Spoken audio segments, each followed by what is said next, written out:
सभी भाई बहनों को इस छठ के महापर्व में समाहित करते हुए आप सभी को छठ की शुभकामनाएं देता हूँ। ये पर्व के बारे में इतना ही बताना चाहूँगा कि आप जान जाएंगे जिसके प्रति आपकी जो आस्था है वो कार्य करने का, हर व्यक्ति को ये पूजा करने का, हमारी बहनें भी, इन्होंने बच्चियों ने भी इसको बकरी को सर पे लिया। देखिए जो भी दीदी, एक मिनट इधर दीजिए, शांति, एक मिनट। दुनिया में जो भी त्यौहार हैं कहीं न कहीं व्यक्तिगत या परिवार के विषयों को लेकर है। करवा चौथ का त्यौहार अगर हम करते हैं तो निश्चित तौर पर हम अपने जो पति है तो उनके दीर्घायु होने के लिए हम ये त्यौहार करते हैं। तीज और जिउतिया बच्चे के लिए करते हैं। और दीपावली है या जो भी त्यौहार है भारत में मनाया जाए, उनके पीछे कोई ना कोई एक बड़ा आधार होता है, कोई आस्था का विषय होता है। लेकिन जो छठ की पूजा है, मैं आज बहुत ईमानदारी इस विषय को बताना चाहता हूँ समाज को कि ये ना पुत्र के लिए है, ना पति के लिए है, ना पिता के लिए है। ये प्रकृति जो हमें जिसने हमको हवा, पानी, फल, सब्जी, अनाज जो दिया है, उसका एक आभार प्रकट करने का, भगवान का, सूर्य देवता का आभार प्रकट करने का ये त्यौहार है, जिसमें हमारी बहनें और महिलाएं 36 घंटे का निर्जला त्यौहार रखती हैं, यानी कि सबसे कठिन व्रत है।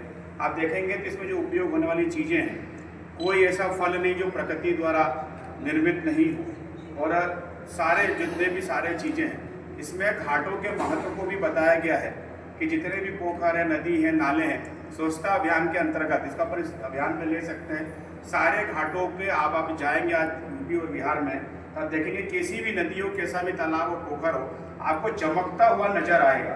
पूरा समाज सामाजिक समरसता के रूप में इन दो राज्यों में जातिगत मामले भी बहुत ज़्यादा है, भेदभाव है। किसी हमारे पूर्वज ने इस त्यौहार को चालू किया है तो निश्चित तौर पर उसमें एक भाव और है। जब घाट पे जाते हैं तो जात पात से ऊपर उठकर एक साथ हम इस त्यौहार को मनाते हैं। सुबह फिर मेरे इस दुनिया में आके मेरे जीवन को प्रकाश करोगे। इसमें संदेश छुपा रहता है कि समरस और सम समय होना चाहिए, एक जैसा व्यवहार दुनिया में हमारा होना चाहिए। ये नहीं कोई शिखर पे तो प्रणाम कर रहे हैं, कल उसके बुरे दिन आए तो हमने साथ छोड़ दिए।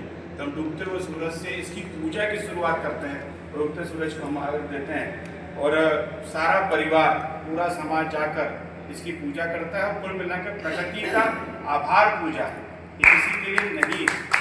आपने हमको ऑक्सीजन दिया, आपने हमको हवा दिया, आपने फल दिए, आपने हमको अनाज दिए, आपने हमको पानी दिया, उसका ये आभार का त्यौहार है, प्रकृति का, भगवान का। और सूर्य की पूजा इसलिए करी कि अगर आज सूर्य नहीं हो तो मुझे नहीं लगता पृथ्वी पे कुछ भी बचेगा।